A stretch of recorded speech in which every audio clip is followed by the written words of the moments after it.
Olá, tudo bem? É um prazer estar junto a você para mais uma vez estudarmos a Palavra de Deus. O tema de hoje é a Bíblia Sagrada e o Grande Conflito. Aqui em João 17, versículo 17, está escrito assim, santifica-os na verdade, a tua palavra é a verdade. Lá em Salmo 119, versículo 105, está escrito, lâmpada para os meus pés é a tua palavra e luz para os meus caminhos. Portanto, quem estuda a Bíblia é iluminado. Tem uma luz especial, a luz da verdade.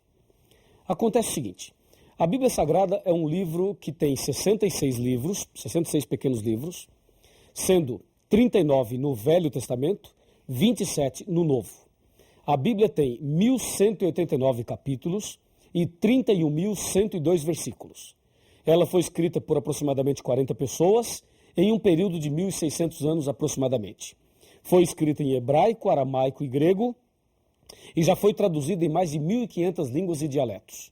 O autor da Bíblia é Deus e o personagem central da Bíblia é Jesus Cristo. Assim, você tem alguma informação a mais a respeito da Bíblia Sagrada. Acontece que a Bíblia Sagrada é a palavra de Deus e Satanás não gosta da palavra de Deus. Esse problema podemos detectar logo no começo, lá no livro de Gênesis. Em Gênesis capítulo 2, versos de 15 a 17, Deus disse a Adão e Eva, no dia em que comeres desse fruto, certamente morrerás. E lá em Gênesis 3, verso 4, Satanás usando a serpente disse, pode comer, que certamente não morrerás. Você percebeu que a palavra de Deus era, certamente morrerás. E a palavra torcida de Satanás foi, certamente não morrerás. Ou seja, Satanás acrescentou um não à palavra de Deus. E sabe o que diz Apocalipse capítulo 22, versículos 18 e 19? Eu vou abrir aqui a Bíblia e vou ler para você. Apocalipse 22, 18 e 19. Eu, a todo aquele que ouve as palavras da profecia desse livro, testifico. Se alguém lhes fizer qualquer acréscimo, Deus lhe acrescentará os flagelos escritos nesse livro. E se alguém tirar qualquer coisa das palavras da profecia desse livro, Deus tirará a sua parte da árvore da vida e da cidade santa que se acham escritas nesse livro. Percebeu? Não se pode acrescentar e não se pode tirar nada. E lá em Gênesis, percebemos Satanás acrescentando uma palavra à palavra de Deus. E aquele acréscimo trouxe algum problema? Claro que trouxe. Ali, baseado naquele acréscimo de Satanás, surgiu a doutrina do espiritismo, de que a pessoa não morre. E isto tem trazido dificuldades hoje para muita gente, e hoje um dos temas mais debatidos é o tema da morte. Para onde a pessoa vai depois que ela morre? Vai para o céu? Vai para o inferno? Vai para o purgatório? Vai para o mundo dos espíritos? Vai para o seio de Abraão? Vai para o cemitério? Para onde vai? Fica flutuando? Reencarna? Não reencarna? E aí? Veja, toda essa questão que eu acabei de colocar foi despertada e foi colocada aí a partir daquele momento em que Satanás, usando uma cobra, disse a Adão e Eva, certamente não morrerás. Quando as pessoas acrescentam alguma coisa ou tiram alguma coisa da palavra de Deus, consequentemente, teremos problemas. Durante toda a história, Satanás sempre tentou mexer, mudar, atrapalhar a palavra de Deus. Nos nossos dias, podemos perceber a sutileza de Satanás ao tentar mexer na palavra de Deus. Vamos analisar isto com bastante carinho, com bastante atenção. Me acompanhe aqui no raciocínio desse ponto do tema. Hoje existem muitas versões da Bíblia, muitas traduções da Bíblia, não é verdade? Existem tantas versões que você pega um versículo e analisa em várias versões e, se não tomar cuidado, uma ou outra parece não traduzir corretamente aquele texto. Aquele texto do hebraico, ou do aramaico, ou da língua grega. E parece que alguns versículos ficam assim meio que no ar. Algumas pessoas tentam interpretar o versículo e aí complica mais ainda. Por exemplo, há algumas Bíblias aí que quando você pega Apocalipse 1, versículo 10, ali diz, fui arrebatado em espírito no dia do Senhor. Só fala isso, não diz mais nada. Aí algumas pessoas colocam no rodapé lá embaixo da Bíblia, dizendo: o dia do Senhor é o domingo. E já colocam ali o seu ponto de vista. Dessa forma, as pessoas começam a tentar mexer no texto sagrado. Isto não pode. Outras traduções tiram algumas palavras. Por exemplo, a tradução Novo Mundo. A tradução Novo Mundo da Sociedade Torre de Vigia, quando cita lá João capítulo 1, versos de 1 a 3, e diz: no princípio era o verbo estava com Deus e o verbo era Deus. Depois no verso 14 diz: e o verbo se fez carne e habitou entre nós. Aquele verbo é Jesus. E Jesus é apresentado em João como Deus Criador. Mas na Bíblia, a tradução Novo Mundo, está escrito assim, ó: no princípio era a palavra estava com Deus e a palavra era um Deus. Esse um entre colchetes e esse Deus com D minúsculo. Colocando Jesus como uma criatura e não como Criador. Além de ser pecado isto, é uma blasfêmia e com isto há também o problema de mexer na palavra de Deus. E assim, existem outros casos que não temos agora condições e tempo para abordar todos eles. Você já pode perceber que Satanás está também lutando nesse grande conflito contra a palavra de Deus. E uma das coisas que o inimigo é especialista é tentar levar as pessoas a criarem uma falsa interpretação. Hoje, em nossos dias, existem cerca de 36 mil religiões do ramo cristão. E cada religião fala uma coisa. Cada religião tem uma doutrina, tem um pensamento. E por que existem tantas religiões e a cada dia surgem novas? Justamente porque as pessoas leem uma coisa e entendem outra. Ou porque o inimigo muitas vezes atrapalha a compreensão da pessoa da palavra de Deus. E por isso nós temos que tomar bastante cuidado e prestar muita atenção e ler a palavra de Deus sempre com muita oração.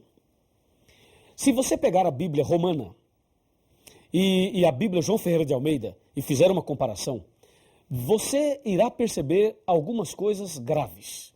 Eu vou lhe mostrar algumas delas. Me acompanhe.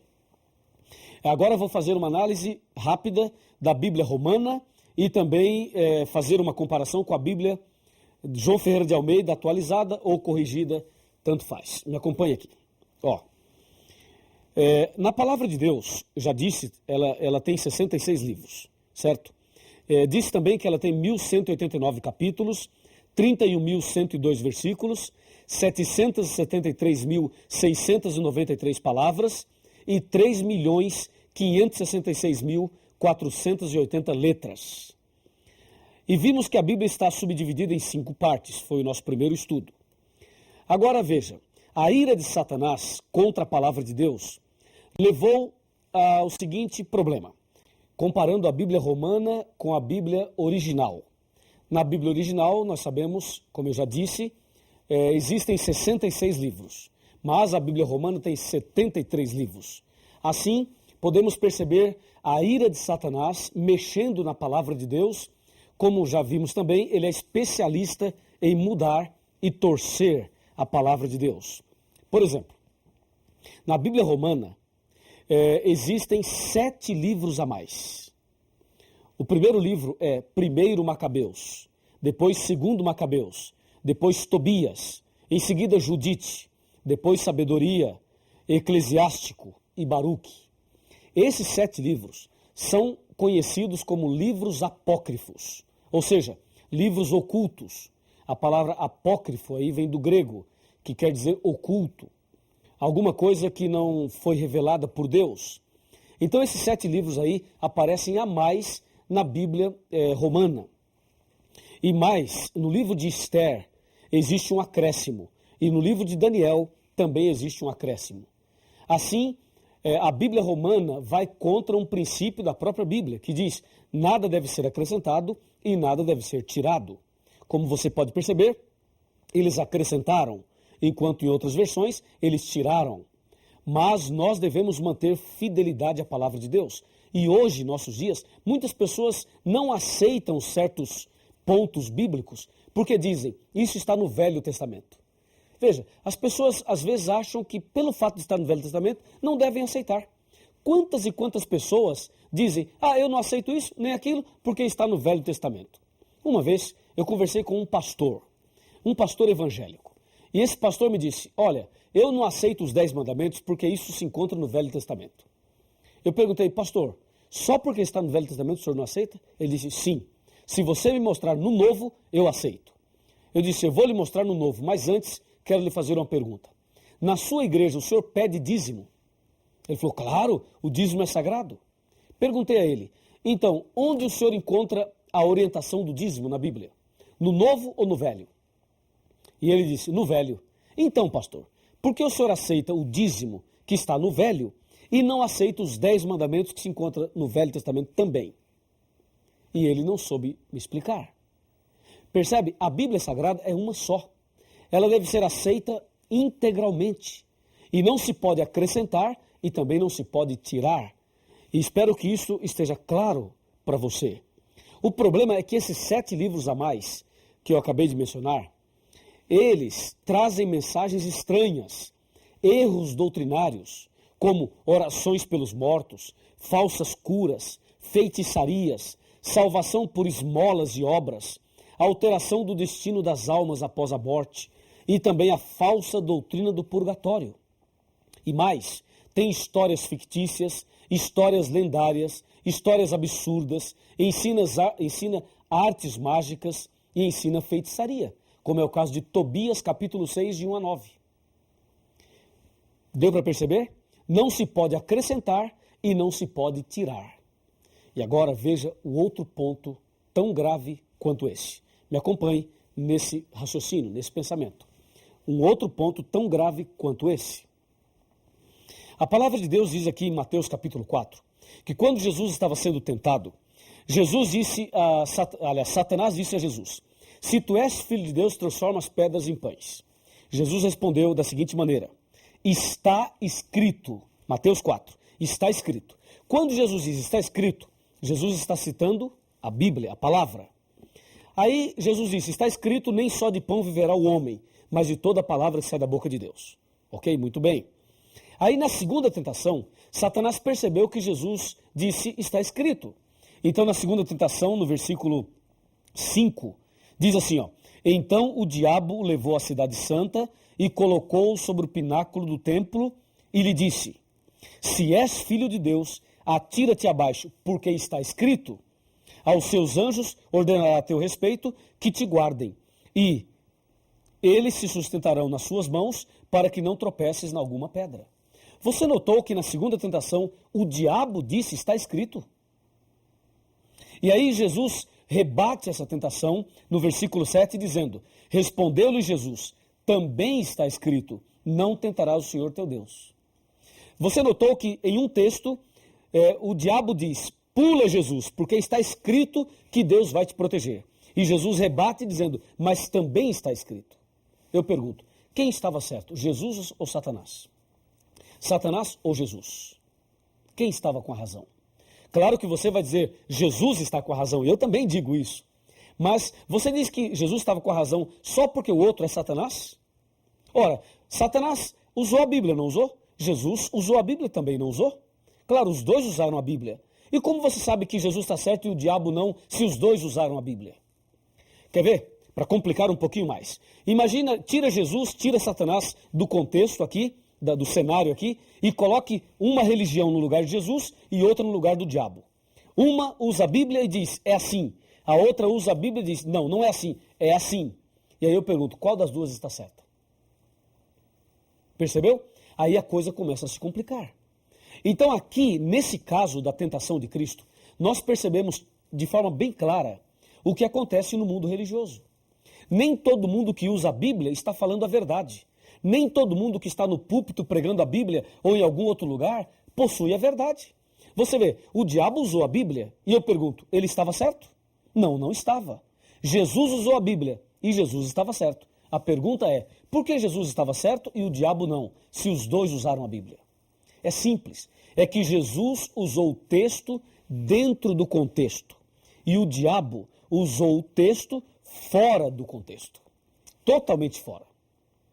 O diabo pegou um texto e forçou o texto a falar uma coisa que ele não estava falando. É justamente isso que acontece em nossos dias. É exatamente esse o problema.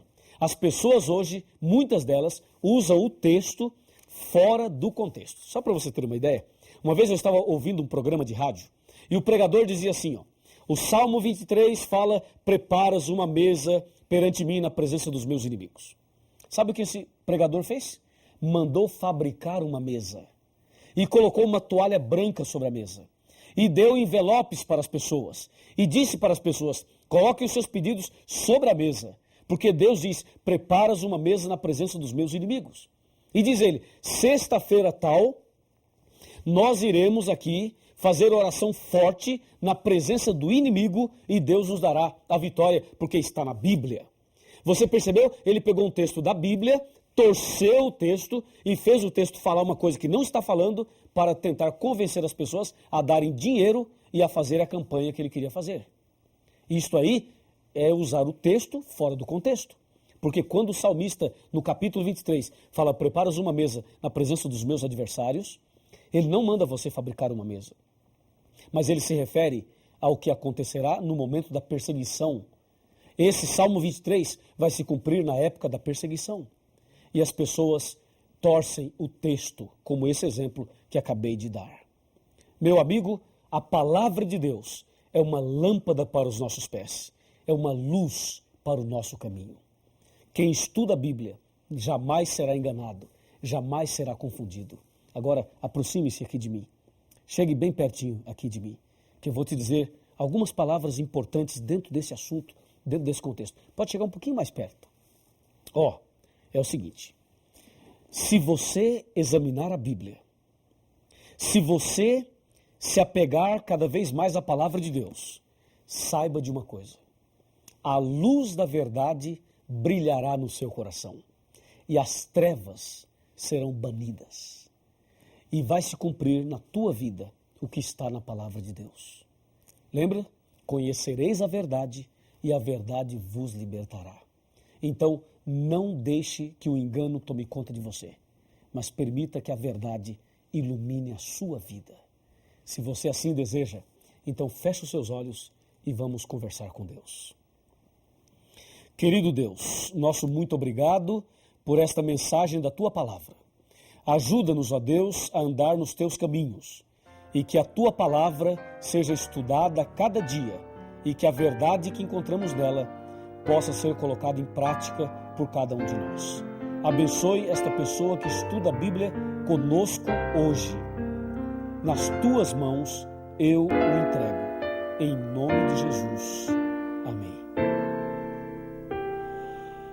Cristo me tem fiel amizade, nele encontrei real liberdade, pois sobre a cruz minha alma comprou, dele portanto eu sou